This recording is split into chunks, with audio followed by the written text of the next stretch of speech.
ஆண்டவராக இயேசு கிறிஸ்துவின் நாமத்தில் என் அன்பின் வாழ்த்துக்கள். இந்த நாள் காலை வேளையில் உங்களை சந்திப்பதில் நான் மகிழ்ச்சி அடைகிறேன்.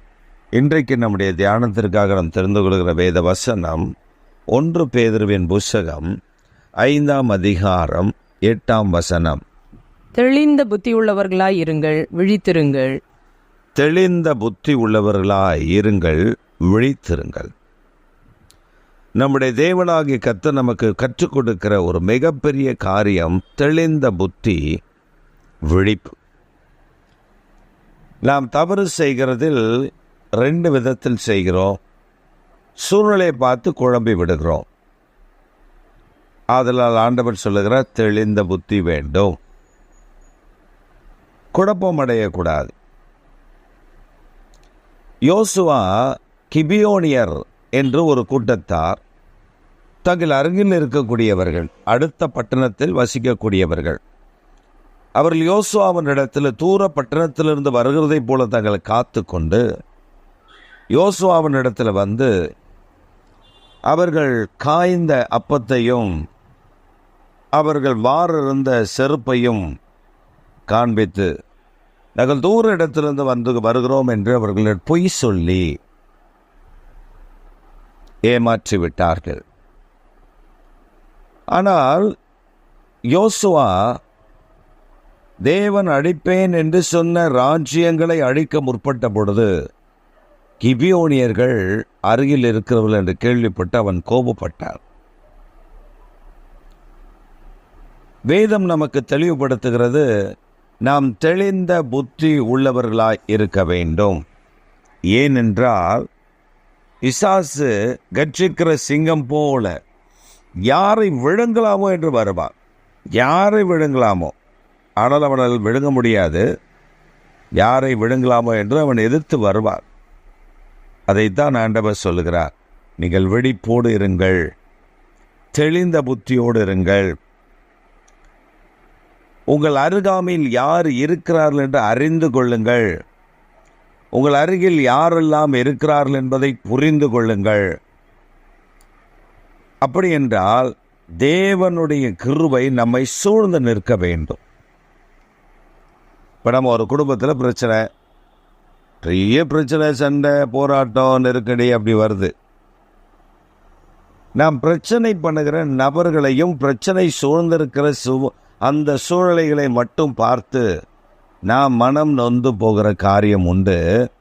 ஆனால் வேதம் நமக்கு கற்றுக் கொடுக்கிறது, அந்த சூழ்நிலையை பார்க்கல, அங்கே கிரியை செய்கிற அந்தகார வல்லமைகளை பார்க்க நம்முடைய தெளிந்த புத்தி நமக்கு வேண்டும். விழிப்புள்ளவர்களாக இருக்கணும். விழிப்புட என்ன கண்ணை திறந்துட்டே இருக்கிறது இல்லை, அதில் விழிப்பு. விழிப்புனா நம்முடைய வேலையில் ஜாக்கிரதை உள்ளவர்களாய், நம்முடைய ஜெபத்தில் ஜாக்கிரதை உள்ளவர்களாய், பிசாசு கர்ஜிக்கிற சிங்கம் போல எந்த இடத்துல வருகிறான் என்று பார்த்து அவனுக்கு விரோதமாய் ஜெயக்கொடி ஏற்றும்படி பரிசுத்த ஆவியானவர் துணையோடு அதை ஏற்றும்படி நம்மை முன்னிறுத்துவதற்காகத்தான். நிறைய நேரங்களில் நாம் தோல்வி அடைகிறோம். காரணம் என்ன தெரியுமா? நம்முடைய திறமை, நம்முடைய தாளந்து, நம்முடைய மேன்மை, நம்முடைய மகிமையை நம்பி விடுகிறோம். யோசுவா ஆயி பட்டணத்தின் மேலே யுத்தம் பண்ண போகிறார். அப்போ ஆயி மனிதர்கள் குறைவானவர்கள், நாம் குறைந்த நபர்கள் அங்கே போனால் அவர்களை வெற்றி பெற்று விடலாம் என்று சொல்லுகிறார்கள். அதனால் குறைந்த மனிதர்கள் மட்டும் போகிறார்கள், தோல்வி அடைகிறார்கள். இந்த பிளானிங், சரியான திட்டமிடுதல் இல்லாததினாலே அங்கே ஒரு தோல்வி. அந்த திட்டமிடுதலுக்குள்ள ஒரு பாவம், ஒரு குறைபாடு இருந்ததினாலே அந்த தோல்வி. யோசுவா தேவனிடத்தில் கேட்கிறார். அதற்கு முன்பே யோசுவா கேட்டிருக்க வேண்டும். தேவன் தான் நம்மோடு கூட இருக்கிறார், நம் கையின் செய்கிற எல்லா காரியத்திலும் கர்த்தர் நமக்கு துணை செய்கிறார் என்று இறங்கிவிட்டான். ஆனால் அவன் பகல் முழுவதும் அவன் தேவ சமூகத்தில் கிடந்த பொழுதுதான் கர்த்தர் சொல்லுகிறார், ஒரு இடத்தில் பாவம் இருக்கிறது, தீட்டான பொருள் உன் பாளையத்தில் இருக்கிறது, இங்கே அதை சரி பண்ண, மற்றதை நான் சரி பண்ணுகிறேன். ஆனால் தாவீதினிடத்தில் ஒரு பெரிய காரியம் என்னவென்றால், ஒரு யுத்தம் போகணுமா, ஒரு சின்ன பிரச்சனையா, அவன் தேவ சமூகத்தில் விழுந்துருவான்.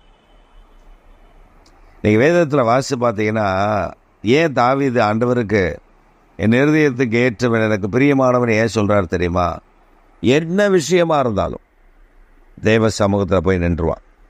ஆண்டவரே உண்மைதாம்பா நம்பி வந்திருக்கேன், இதில் எனக்கு தெரியலப்பா, நான் ராஜா தான், ஆனால் எனக்கு அந்த ஞானம் இல்லைப்பா, நீங்கள் உதவி செய்யுங்களேன். அப்படி அவன் தவறு செய்த பொழுது கூட அவனிடத்தில் தூதர்கள், அதாவது தீர்க்கதரிசிகள் வருகிறார்கள். அவரிடத்துல சொல்லுகிறான், நான் எங்கே போவேன், என் தேவனுடைய கரத்தில் நான் விடுகிறேன்.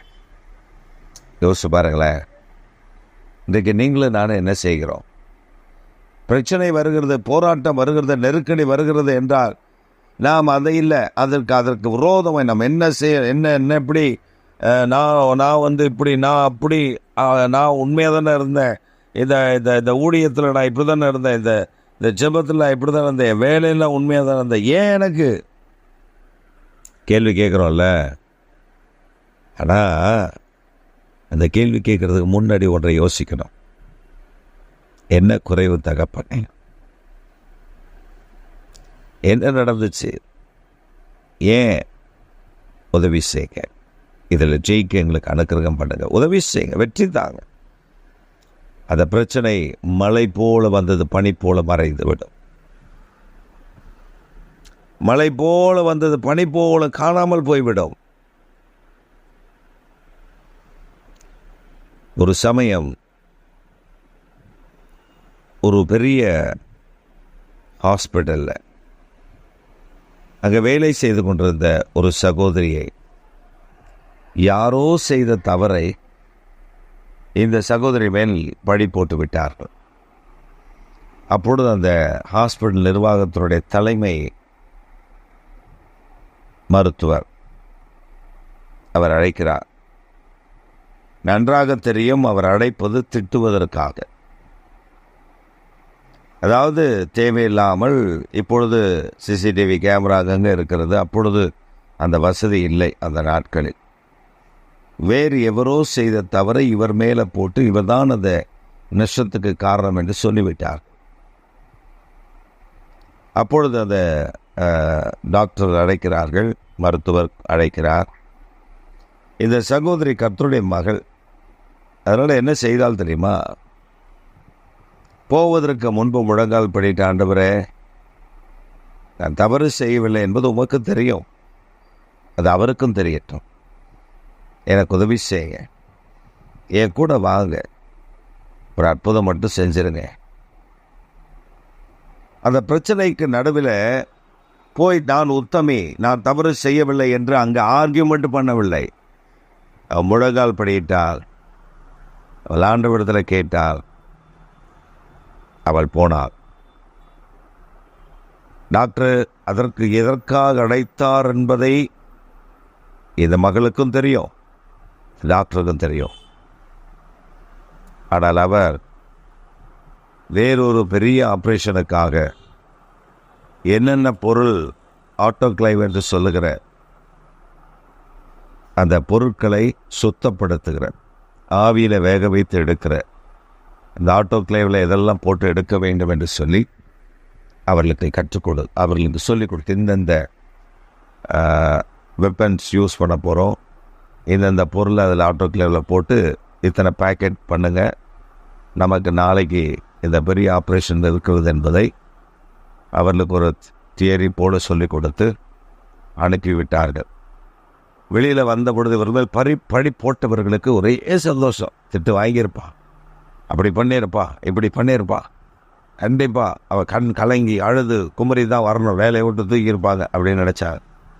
ஆனால் அந்த ஓட்டியில் அடுத்த பெரிய ஆப்ரேஷன், ஹார்ட் ஓப்பனிங் ஆப்ரேஷனில் அந்த ஆட்டோக்ளைவில் என்னெல்லாம் போடணும் என்று சொல்லி கொடுத்து, இத்தனை ஸ்பேர்ஸை வைங்க, நமக்கு தேவைப்படும் பொழுது இதை தான் மாற்றிக்கொள்ளலாம் என்று சொல்லி எல்லாத்தையும் அவர் செட் பண்ணி கொடுத்த பொழுது இவர்களும் வந்து ஒன்றுமே நடக்காது கூட வந்து இவர்களும் இவர்களுடைய வேலையெல்லாம் செய்து முடித்து அடுத்த நாள் ஆப்ரேஷன் 8 மணி நேரம் நடந்தது. அதிலேயும் கூட நின்று எல்லா காரியத்தை செய்த பொழுது திட்டுவார்கள் என்ற நினைத்த அந்த டாக்டர் ஒரு பெரிய பாராட்டு தெரிவித்து அவர்கள் பேரை தலையை உயர்த்தினார். நான் ஒன்று சொல்லுகிறேன், நாம் தேவனிடத்தில் தாவீதைப் போல யோசுவாவை போல யுத்தம் செய்துவிட்டு முழங்காலில் நிற்பதல்ல, தாவீதைப் போல முழங்காலில் நின்றுவிட்டு யுத்தம் செய்யுங்கள். தேவ சமூகத்தில் காத்திருந்து விட்டு யுத்தம் செய்யுங்கள். இதுதான் தெளிந்த புத்தி, விழிப்பு. கட்சித்து வருவார். He cannot touch you. Satan comes like a roaring lion, but he cannot touch you. நான் தொட முடியாது. காரணம் என்ன தெரியுமா? உன் மேல இருக்கிற ஆண்டோடைய கிருபை. நீ ஆண்டவரை சார்ந்திருத்தல், நீ தேவ சமூகத்தில் அவருடைய முகத்தை தேடுகிறது. தேவன் உன்னை கைவிடுவாரா? கைவிட மாட்டார். தேவன் உன்னை விட்டுவிடுவாரா? விட்டுவிட மாட்டார். உன்னை ஆசீர்வதித்து உன்னை உயர்த்துகிற கர்த்தர் உன் நடுவில் இருக்கிறார். சோர்ந்து போகாதிருங்கள். இன்றைக்கு ஆண்டவர் உங்களுக்காக தான் பேசிக் கொண்டிருக்கிறார். கர்த்தர் பெரியவர், பலத்த காரியங்களை செய்து தேவன் தம்முடைய நாமத்தை உங்கள் நடுவில் உயர்த்தி அற்புதம் ஆச்சரிய விதமான காரியங்களை நடப்பித்து தேவன் தம்முடைய நாமத்தை உயர்த்துவார். சோர்ந்து போகாதிருங்கள். விழிப்போடு இருங்கள். நம்முடைய வாழ்க்கையில் விழிப்போடு கூட இருப்பது தான் பிரச்சனை. தேவ சமூகத்தில் காத்திருப்பது தான் நமக்கு பிரச்சனை. தேவ சமூகத்தில் காத்திருந்த ஆண்டவரிடத்தில், ஆண்டவரே இதில் எனக்கு உதவி செய்யும் என்று கேட்பது தான் பிரச்சனை. ஆனால் ஒன்று, நீங்கள் கேட்கும் பொழுது பரம தகப்பன் உங்களுக்கு பதில் கொடுக்க ஆயத்தமாயிருப்பார். தைரியமாயிருங்கள், இடம் கொள்ளுங்கள், ஆண்டவருக்காக எழும்பி பிரகாசியுங்கள். சோர்ந்து போகாதிருங்கள். ஐயோ, என்னை இப்படி திட்டிவிட்டார், நான் தவறே செய்யவில்லை, என்னை போய் இப்படி பேசிவிட்டார்கள், என் மேல் அதிகாரி இதெல்லாம் சொல்லி என்னை திட்டிவிட்டார், எனக்கு அதற்கு சம்பந்தமே இல்லை. கலங்குகிறீர்களா?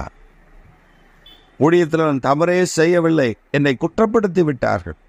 கலங்காதிருங்கள். உங்களை குறித்து தீதாய் சொல்லுவார்களே, ஆனால் நீங்கள் பாக்கியவான்கள், நீங்கள் பாக்கியம் பெற்றவர்கள். உங்கள் மேல் ஆண்டவர் இந்த பாக்கியத்தை வைத்திருக்கிறார். ஏன் தெரியுமா? கடந்து வருகிற பாதைகள் கரடம் முரடாகத்தான் இருக்கும், ஆனால் முடிவிலே மேன்மை உண்டாகும். ஒரு சமயம் நான் ஊழியம் செய்து ஒரு போதகருக்கு கீழே நான் உதவி போதகராக சில ஆண்டுகள் இருந்த பொழுது அந்த சபையில் நடந்த ஒரு சின்ன ஒரு விஷயத்தில் என்னை குற்றவாளியாக்கி, அப்பொழுது அவர்கள் என்னை டீப்ரமோட், அதாவது தரம் குறைப்பதாக சொல்லி என்னுடைய கரத்தில் ஜெபத்திற்கான காரியங்களில், ஆராதனையில், சில வேளைகளில் மாலை வேளை ஆராதனையில் பிரசங்கிக்கிற அந்த வாய்ப்புகள் பறிக்கப்பட்டது. ஆராதனை வேளையில் ஆராதனை நடத்துவது பறிக்கப்பட்டது. இப்படி பல காரியங்கள் செய்யப்பட்டது. மனமுடைந்து போனேன். வீட்டிற்கு வந்தேன், அழுதேன், தேவ சமூகத்தில் ஒப்பு கொடுத்தேன். ஆண்டவரே, நான் செய்யாத காரியம், என்மேல் வீண் பழி சுமத்தி குறைவாக்கி விட்டார்களே என்று கலங்கினேன். கர்த்தர் என்னை திடப்படுத்தினார். ஒரு தகப்பனாக என்னோடு கூட இருந்தார். அவர் திடப்படுத்தினதை நான் அறிந்து திடப்படுத்தப்பட்டேன். பின்பு அடுத்த நாளிலிருந்து நான் வழக்கம் போல என் வேலைகளை அந்த சபையில் செய்ய ஆரம்பித்தேன். நாட்கள் கடந்தது, காலங்கள் உருண்டோடினது. எந்த குடும்பத்தார் எனக்கு விரோதமாக தீதாய் சொன்னார்களோ அந்த குடும்பத்தில் ஒரு விபத்து. அந்த விபத்தில் சிக்கின அவர்களுடைய மகள் பிழைப்பது கடினம் என்று டாக்டர்கள் சொல்லிவிட்டார்கள். அவளை வீட்டிலே கொண்டு வந்து பெட்லே படுக்க வைத்து குளுக்கோஸ் இறங்கி கொண்டிருக்கிறது. அவள் வாழ்வது சில மணி நேரம் என்று சொல்லிவிட்டார்கள் டாக்டர்கள். ஜீவன் கிடைத்தால் நீங்கள் கும்பிடுகிற கடவுள் உங்களுக்கு கொடுக்கிற பரிசு என்று சொல்லிவிட்டார்கள். தலைமை போதகர் என்னை அழைத்தார். அந்த வீட்டில் போய் ஒரு ஷோ பண்ணிட்டு வாப்பான்னார்.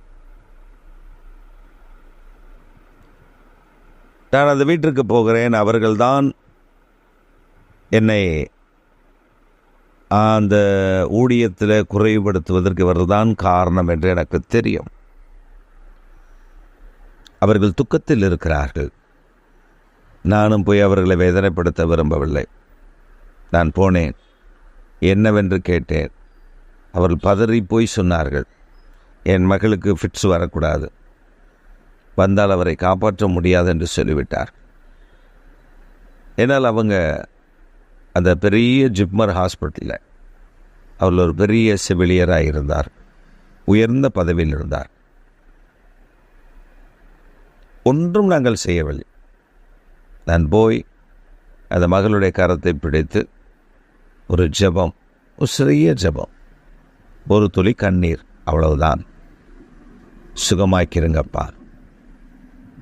நாங்கள் ஜெபித்து விட்டு சரியாயிரும், அவள் எழும்பிடுவா, அவளுக்கு ஆகாரம் கொடுங்க சொல்லிட்டு நான் வந்துட்டேன். அதற்கு பின்பு பார்த்தால் அந்த வாரத்தில் ஞாயிற்றுக்கிழமை ஆராதனையில் அவள் பங்கு பெற்றாள். ஆண்டவருடைய சரீரத்திலிருந்த எல்லா பலவீனங்களையும் மாற்றி சுகமாக்கிட்டார். இன்றைக்கு அவளுக்கு திருமணமாகி குழந்தைகள் இருக்கிறது. நல்ல குடும்ப தலைவியாக இருக்கிறார். அவர்கள் செய்த அந்த காரியங்கள் எல்லாம் மன்னித்து நான் மறந்து விட்டேன். அதற்கு பின்பு இந்த சம்பவங்கள் எல்லாம் நடந்து என்னை குறைவுபடுத்தின நாட்கள் ஒரு 3 ஆண்டுகள் கழித்து ஆண்டவர் சொன்னார், எந்த இடத்தில் உன்னை வெட்கப்படுத்தினால் அதே இடத்தில் நான் உன்னை உயர்த்துவேன். அது ஒரு கம்யூனியன் சர்வீஸ் முடிவு. எங்கள் தலைமை போதகர் ஒரு இடத்திலிருந்து இன்னொரு இடத்திற்கு ஆராதனைக்கு போக வேண்டும். அதற்காக கார் ஆயத்தமாக இருக்கிறது. அப்பொழுது அந்த கடைசி ஜெபத்தை, ஆசீர்வாதத்தை கூறுவதற்கு ஒரு சிலர் அங்கே இருப்பார்கள். ஏன்னா நான் தான் ப்ரமோட் பண்ணி வச்சுருக்காங்க, என் கையில் மைக் கொடுக்கக்கூடாதுன்னு சொல்லியிருக்காங்க. அதனால் அவர் சென்ற பின்பு அன்றைக்கு என்ன ப்ரோக்ராம் என்பதை முன்பே சொல்லியிருப்பார்கள். அதன்படி அவர் கீழே மேடை விட்டு கீழே இறங்கும் பொழுது அடுத்த ஒரு மைக்கை எடுத்துக்கொண்டு மேலே போய் அந்த ஆராதனையுடைய முடிவை செய்வார். திடீரென்று என்னை யாரோ அடைப்பது போல இருந்தது. அந்த ஆராதனை முடிவில் தலைமை போதும் கூப்பிட்டார். அந்த மைக்கை தான் எடுத்துகிட்டு அவர் இன்னொரு ஆராதனைக்கு போகணும். அவருடைய மைக்கை என் கையில் கொடுத்துட்டு அவர் இறங்கி நீ முடிச்சிரு அப்படின்னு சொல்லிட்டு அவர் பாடுன்னு இறங்கி போயிட்டார். நான் மைக்குன்னு கேட்குறேன். அவர் சொன்ன அதெல்லாம் நான் பார்த்துக்கிறேன். நீ தேவன் எந்த இடத்துல நான் குறைவுபடுத்தப்பட்டேன் என்று நினைத்தேனோ அதே இடத்துல ஆண்டவர் உயர்த்தினார். அதற்கு நாட்கள் எடுத்தது. காரணம் என்ன தெரியுமா? நான் அந்த பிரச்சனைக்கு நடுவில் யார் எனக்கு தீமை செய்தால் அவரிடத்தில் போய் சண்டை போட போகவில்லை. அவர்களுக்கு விரோதமாய் நான் குதிகாலை தூக்கவில்லை, முழங்காலில் நின்றேன். உனக்கு விரோதமாய் எழும்புகிறாங்களா? முழங்காலில் நின்றிருப்பார். அதிசயங்களை செய்கிறவர். அந்த குடும்பத்தை ஆண்டவர் கைவிடவில்லை, என்னையும் ஆண்டவர் கைவிடவில்லை. என் தலையை உயர்த்தினார். என்னை அற்பமாய் நினைத்த ஜனங்களுக்கு நடுவில் ஆண்டவர் உயர்த்தி நிறுத்தினார். இன்றைக்கும் ஆண்டவர் அந்த கிருபையை வைத்திருக்கிறார். உன் மேலே ஆண்டவர் வச்சிருக்கிற நோக்கம், திட்டம் பெரிசு. விழித்திரு, விழித்திரு. தெளிந்த புத்தி உள்ளவர்களாயிருங்கள், விழித்திருங்கள். ஜெயம் உங்கள் அருகில் இருக்கிறது. கர்த்தர் பெரிய காரியங்களை செய்து உங்களை ஆசீர்வதித்து காத்து வழிநடத்துவாராக. ஆமேன்.